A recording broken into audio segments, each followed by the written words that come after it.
Ante la puerta estrecha, por Charles Spurgeon. Capítulo 6. Problemas en el camino de la fe. Es posible que el lector tenga problemas para creer. Considere pues esto. No podemos creer por una acción instantánea. El estado mental que describimos como creer es un resultado que proviene de ciertos estados mentales anteriores. Llegamos a la fe en varias etapas. Quizás sea posible una fe a primera vista, pero normalmente se llega a la fe por etapas. Comenzamos a interesarnos, pensamos, escuchamos la evidencia, tenemos una convicción y entonces somos guiados a creer. Si yo pues quisiera creer, pero por un motivo u otro me doy cuenta de que no puedo alcanzar la fe, ¿qué debo hacer? ¿Quedarme ensimismado como una vaca ante una puerta nueva o utilizar como un ser inteligente los medios adecuados? Para creer un asunto cualquiera, ¿qué haré? Contestaré siguiendo las reglas del sentido común. Si alguien me dijera que el sultán de Zanzíbar es un hombre bueno y sucediera que esta cuestión me interesara, no creo que tuviera ningún problema para creerlo, pero si por algún motivo tuviera una duda al respecto y no obstante quisiera creer lo que se me dijo, ¿qué debería hacer? ¿No buscaría toda la información a mi alcance sobre dicho monarca para intentar, estudiando los periódicos y otros documentos, descubrir la verdad?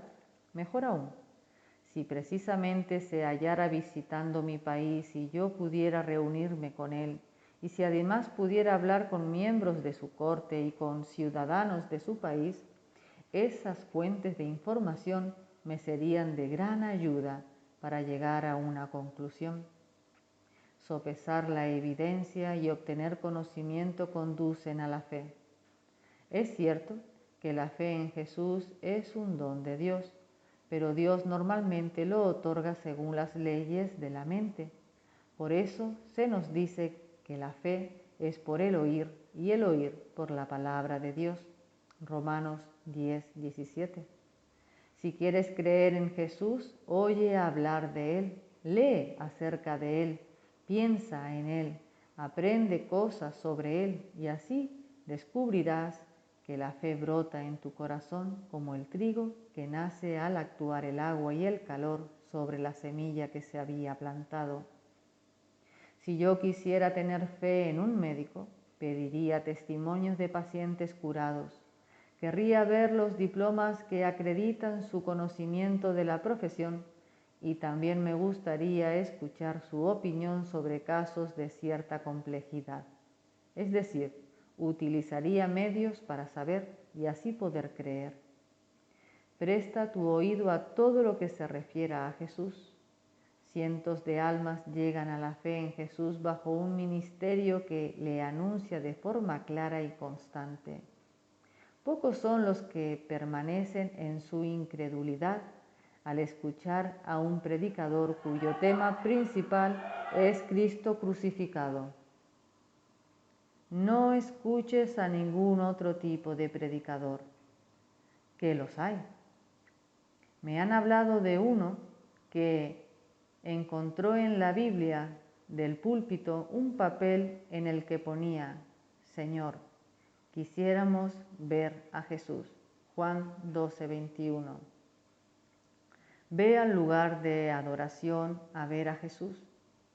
Si ni siquiera oyes mencionar su nombre, márchate a otro lugar en el que piensen más en Él y en el que por consiguiente es más probable que Él se halle presente. Pasa tiempo leyendo acerca del Señor Jesús. Los libros de la Escritura son los lirios entre los que Él apacienta. La Biblia es la ventana por la que podemos asomarnos para ver a nuestro Señor. Repasa el relato de sus sufrimientos y muertes con devota atención. Muy pronto el Señor hará que la fe entre secretamente en tu alma. La cruz de Cristo no solo recompensa la fe, sino que también engendra fe.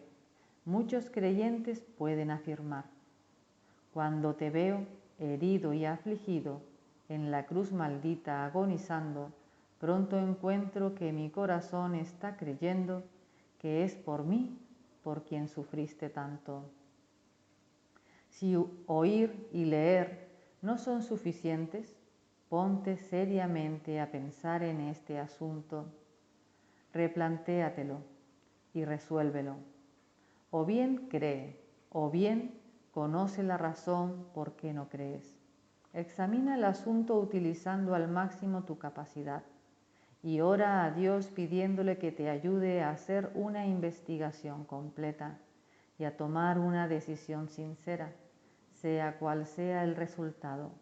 Reflexiona en Jesús, quién fue, y si la naturaleza de su persona no merece confianza. Reflexiona en lo que hizo, y si esto tampoco es un buen motivo para confiar en él, reflexiona en su muerte, su resurrección de entre los muertos, su ascensión y su continua dedicación a interceder por los transgresores. Piensa si esto no le hace merecedor de tu confianza. Entonces clama a él y verás si no te escucha. Cuando Husserl quiso saber si Rutherford era de veras el hombre piadoso que decían que era, fue a su casa haciéndose pasar por un vagabundo. Obtuvo su hospitalidad y oyó a aquel hombre de Dios derramando su corazón ante el Señor en oración por la noche. Si quieres conocer a Jesús, acércate a Él lo más que puedas, estudiando su persona y apelando a su amor. Hubo un tiempo en que habría necesitado pruebas para hacerme creer en el Señor Jesús, pero ahora lo conozco tan bien, habiéndole puesto a prueba, que haría falta una grandísima evidencia para hacerme dudar de él. Ahora me es más natural confiar que dudar. Es el triunfo de la nueva naturaleza. No sucedía lo mismo al principio. La novedad de la fe es, al principio, una fuente de debilidad, pero un acto de confianza tras otro hace de la fe un hábito. La experiencia aporta a la fe una poderosa confirmación. No ando perplejo por las dudas, porque la verdad que creo ha obrado un milagro en mí. A través de ella he recibido y aún poseo una nueva vida que antes me era desconocida. Esta es una confirmación de primera magnitud. Soy como aquel buen hombre que vivía con su mujer en un faro desde hacía muchos años. Un visitante que vino a ver el faro, mirando por la ventana sobre la inmensidad de las aguas, le preguntó a la buena mujer: ¿no tiene miedo por la noche cuando hay tormenta y las olas suben hasta lo más alto del faro? ¿No teme que éste y todo lo que hay en él se venga abajo? Estoy seguro de que a mí me daría mucho miedo confiar mi vida a una torre tan estrecha en mitad de tan grandes olas. La mujer comentó que ahora ya no se le ocurría pensar tal cosa. Llevaba viviendo allí tanto tiempo que se sentía tan segura en aquella roca solitaria como cuando estaba en tierra firme. Y su marido, cuando se le preguntó si no le preocupaba el viento huracanado, respondió: sí, me preocupa que los reflectores no estén bien dispuestos y la llama encendida, no sea que alguna embarcación dé en un escollo. Y respecto a la preocupación por la seguridad del faro o su propia seguridad en él, la había dejado atrás hacía mucho tiempo. Lo mismo sucede con el creyente maduro. Puede humildemente afirmar: estoy seguro que es poderoso para guardar mi depósito para aquel día. Segunda a Timoteo 1:12. De aquí en adelante, que nadie me cause molestias con dudas y preguntas. Traigo en mi alma las pruebas de la verdad y el poder del Espíritu, y no aceptaré ninguno de tus elocuentes razonamientos. El Evangelio para mí es la verdad. No me importará perecer si no lo es. Arriesgo el destino eterno de mi alma en la verdad del Evangelio y sé que no hay en él riesgo alguno. Mi única preocupación es mantener la llama encendida para poder así beneficiar a otros.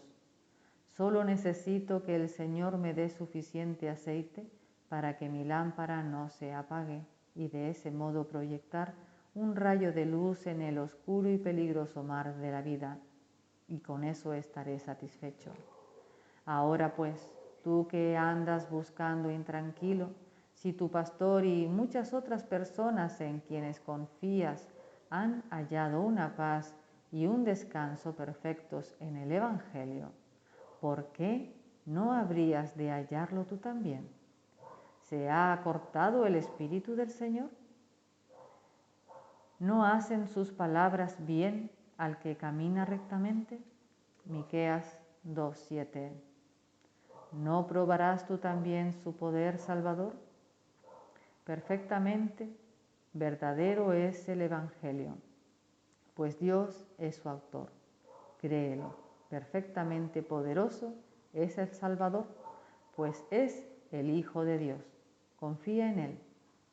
Perfectamente eficaz es su preciosa sangre, mírala para ser perdonado. Perfectamente lleno de amor es su corazón misericordioso, corre hacia Él ahora mismo. De este modo le pediría yo al lector que busque la fe, pero si él no quisiera, ¿qué más puedo hacer? He traído el caballo hasta el agua, pero no puedo hacerle beber. Pero se ha de recordar una cosa, la incredulidad es deliberada cuando al ponerse la evidencia ante los ojos de un hombre, éste se niega a examinarla cuidadosamente. Si alguien no desea conocer y aceptar la verdad, solo él es responsable si muere con una mentira en su mano derecha. Es cierto que el que creyere y fuere bautizado será salvo, pero también es cierto que el que no creyere será condenado. Marcos 16:16.